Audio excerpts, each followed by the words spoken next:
Keeping you in the know,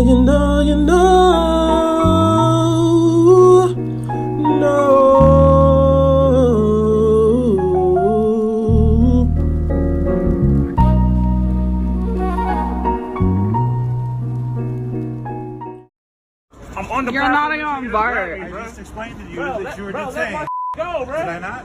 Bro, let my go. You are detained and you're not free to go. Bro, you come up here and with me. You single me out of all these people.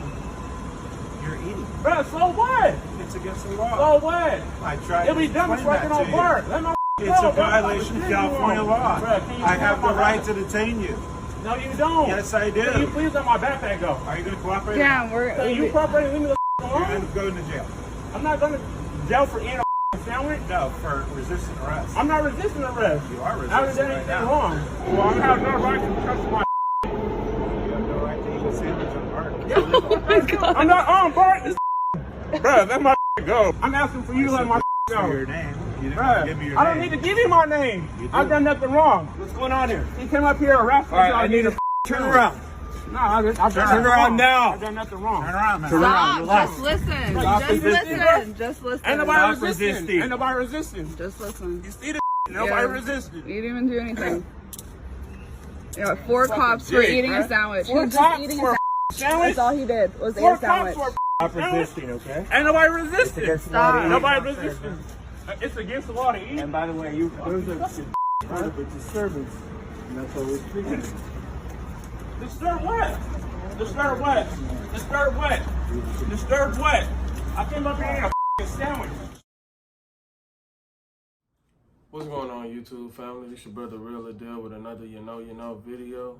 And what you just seen in the opening video was a brother getting harassed, detained, then eventually arrested for eating a sandwich on the subway platform early in the morning on his way to work. Something I've done plenty of times. When I was living in Chicago, I'd be on my way to work because it was a subway, it was a subway and a Dunkin' Donuts right by the train, right on the underneath the train platform, and I used to grab a sandwich or something and eat it on my way to work while I was on the train platform. So I don't understand why this cop singled this brother out when you could see plenty of people on the video walking by casually with their coffee in their hand, their coffee mugs, their coffee cups, drinking. But he happened to single out the tall black brother that he saw eating a sandwich on the train platform. See, stuff like that make me honestly feel like wild animals have more freedom than we do in America. Because hell, all a wild animal has to worry about is getting ate up by another predator. But they do whatever they can. They shit wherever they want. They eat wherever they want. Hell, they don't have to go through all the day-to-day things we do in this so-called democracy that we live in the United States. So I honestly feel like that, man. A lot of animals that do have more freedom than us. But the thing is, man, you can see that this police officer is very incompetent and not capable of being a police officer. But they allow these police officers still be able to work and do whatever they do. You know how many brothers he probably been locked up over the years over less? Hell, brothers ain't got shot and killed in the streets over less than sometimes just crossing the street.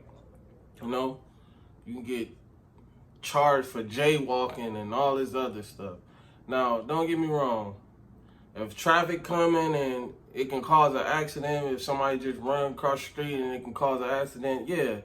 But for the most part, people conscious when they going across the street. But neither here nor there. But as you can see in that video, the cop wasn't making any sense. He was basically saying that you can't eat here. The woman that was recorded was saying, where is the sign at? There wasn't no sign on the train platform saying that you couldn't eat. He keep on saying, oh, it's downstairs, it's downstairs. But you know what it is, man. A lot of these police officers are nothing but white supremacists with badges, man. And you gotta understand that a lot of these, they find all types of creative ways to criminalize black men. black man in general, and people of color. And then I just seen an article today that I seen on, I don't know what social network it was. I think it was Facebook, where they said that they're going to start criminalizing homeless people for sleeping out on the street. And the sad reality is most of the homeless population in America is in one state, California. California, the city of angels, have a huge homeless population where people just sitting, laying out in the street. I believe Skid Row, they have tents and camps, and people got tents lined up with homeless people. But now, I believe that in Arizona, they said that they're going to start criminalizing homeless people. And it's going to, of course, this law is going to be effect, and it's going to probably affect California eventually. And that's, if you look at the data and the statistics, most of the homeless population in LA is black people. I mean, we're just going to keep it 100. So that's another way of them criminalizing black people, man. You get what I'm saying? Instead of helping these people, seeking aid and putting resources into helping the homeless population, they rather lock them up, which is still going to cost tax dollars, because you got to go through all that court process and, locking people up in jail cells. And, of course, while they're in jail, they got to eat. But instead of helping these people, to better themselves, they all rather lock them up. That shows you what type of country we headed into, man. That's why I be like, man, this country I don't have no faith in the way this country is being ran right now. Back in 2014, 2015, when Trump was saying that, I'm gonna run for president, I'm thinking about running for, a lot of people thought it was a joke and laughed it off. Like, no, that's not gonna help him. You know what I'm saying? And look what happened. Same with Obama. A lot of people were like, we'll never have a black president. We'll never have a nigger president, how the white supremacists talk. And it happened. Even though Obama, grew up in a affluent white household, so Obama doesn't, relate to the average African American in the United States. Because if you check the data and the statistics, most African Americans are below the wealth gap. And it's a sad reality that we living in this society. Instead of helping the people that need the help most, this society want to put laws in place that criminalize people for no reason. But like I'm saying, that brother eating that sandwich on the subway, his breakfast sandwich on the train platform on his way to work, is a microcosm of how society look at black people. Simple as that. We're going to lock you up, even by just doing your daily activity. The brother wasn't committing no crime. He wasn't harassing anybody. I could see if he was on the train platform, he wasn't even on a train. Now, I know when you get on a train, they usually have signs where it said no drinking, no smoking, no playing loud music or whatever. But people still have their headphones blasting. People still eat on the train. I never seen nobody get arrested on the train for eating, but on the train platform, he was literally outside, on public property too, because the train is to serve the public, so it's public property.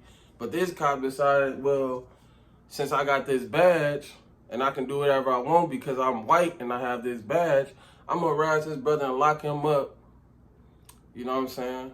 So, at the end of the day, family, we gotta understand what we're dealing with. And we need to start getting on code, especially as black men and black women. You know what I'm saying? Because I see that they trying to do this divide, this divisive thing between the black man and black woman, with all this feminist talk that some of these females are talking, and all this MGTOW talk, where a lot of these men talking about they're going their own way and all this other stuff. No, not even just the black man and the black woman, black people in general, we need to start getting on code and start loving each other. I mean, just because someone might be a Christian or a Muslim, or even if he say he don't believe in God, you know what I'm saying? That doesn't negate the fact that you still a black person in this systemic racist society called America. So by us being on code, we have to put little civil differences to the side. Because in order to get things done, we're going to have to end up being on code with each other. Look at each other as my brother. You know what I'm saying? Hell, it's Veterans Day today. But on the field, when soldiers are on the field, sometimes certain soldiers can't stand each other. They hate each other. But when it's battle and when it's in battle and they on that front line, they know that they need each other in order to take out that enemy. So they put they differences to the side to do what they have to do. And that's how us as black folks, we need to start operating like that. You know what I'm saying? We got to stop disowning each other. You know what I'm saying?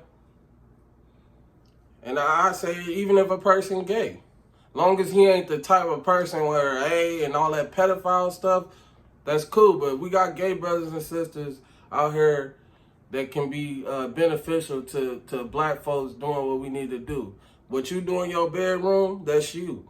But when you come out and trying to put all that on people, and especially on these little kids, because you see they pushing this pedophilia on these little babies now. See, that's where I draw the line. But if you gay and you know what I'm saying, you a smart brother and sister that you working in the interest of black empowerment, which a lot of people would say that's a contradiction because when you look at it, black folk, we were never, you know what I'm saying, into that homosexual type of behavior until we was brought over here to the shores of America. But that's another story. But sometimes to get a common goal done, us as black folk, we do need to start putting our differences to the side and think about the big picture, because we are the ones in this country that's constantly getting beat down. Other groups come over here, they stay on code and they get on code while we over here fighting, while we doing all types of other stuff. You gotta understand, man, it's a reason why they push the propaganda on us as black folk. It's a reason why the music that get produced that's called black music is having a subject matter that it has. Because back in the day when brothers were saying power to the people and love each other as black men and black women, that's when the record companies wasn't really trying to push these rappers. You know what I'm saying? A lot of these rappers had to be, you know what I'm saying, do it independently, you know what I'm saying, on the grassroots, and it started to pop. You know what I'm saying? But once, you know what I'm saying, the big businesses and the media and, you know, they commercialized hip hop, that's when they was able to bring that bullshit into the mainstream, into our homes. And now you got little kids that can't read or write, but they know the whole lyrics to a song, or they know the whole catalog of a rapper that's talking nothing but ignorance. So family, and other groups come over here. They come over here to America and they have that same mentality where they be like, oh, look at how these rappers is. Look at all this, look at that. You know what I'm saying? So black folk, we need to start getting on code and start loving each other and think about what's more important. As far as what our common goal, as far as black folks in America, we descendants of slaves, foundational black Americans, whatever you want to call us, we do need reparations. It's a must. We've been behind the 8 ball for so long. We've been sinking ship for so long, and it never got dealt with. So we need that. And we need to continue to stay on code with each other in order to get it done. Because if we were on code, police officers wouldn't just go in the hood and do what they do to our kids or black men and women in general. They're not quick to run up on Asians the way they do, because they know Asians they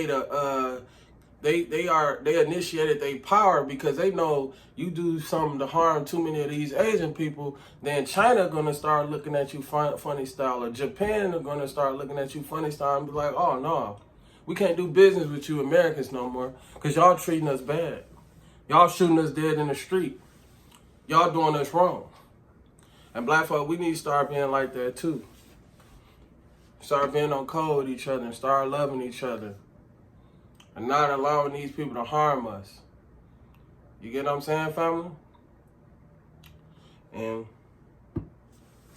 by us doing that, we'll be powerful. And we coming for those reparations, man. Because you'll hear a lot of people saying, well, black people, y'all have the NBA, LeBron James and Beyonce and Jay-Z. Like, what does that mean? Muhammad Ali said it a long time ago, about 40, 50 years ago. He said it in an interview. And it's still, these words are still true to this day. He said, if I got that yacht and my people ain't on that yacht with me, you know what I'm saying? I don't need it. And I remember J. Cole said in a song, he said, what's good if my niggas can't ride first class with me? You get what I'm saying? What's good if my people, I can be the, you know what I'm saying, the biggest dude, but if my people is still suffering, what good is that? And that's why when a lot of these people try to negate the fact of what's going on in America, racism with, well, you got black people that's in the NBA, NFL, and all that, you can kind of negate that with one statement by just saying who are the owners. Because 100%, not a single owner of the NFL is black, and Michael Jordan is the only majority owner in the NBA. The rest is white man. And the NFL, all the NFL owners are white men, and you got one, I believe, what's his name? Something Khan for the Jacksonville Jaguars. I think he's Indian or Arab or something like that. But you don't have no black owners in the NFL, family. But we the ones that put our life on the line. And you know, I know it sounds like I'm ranting, but the brother Charles Rogers died today. And if y'all know who Charles Rogers is, Charles Rogers was a standout wide receiver for Michigan.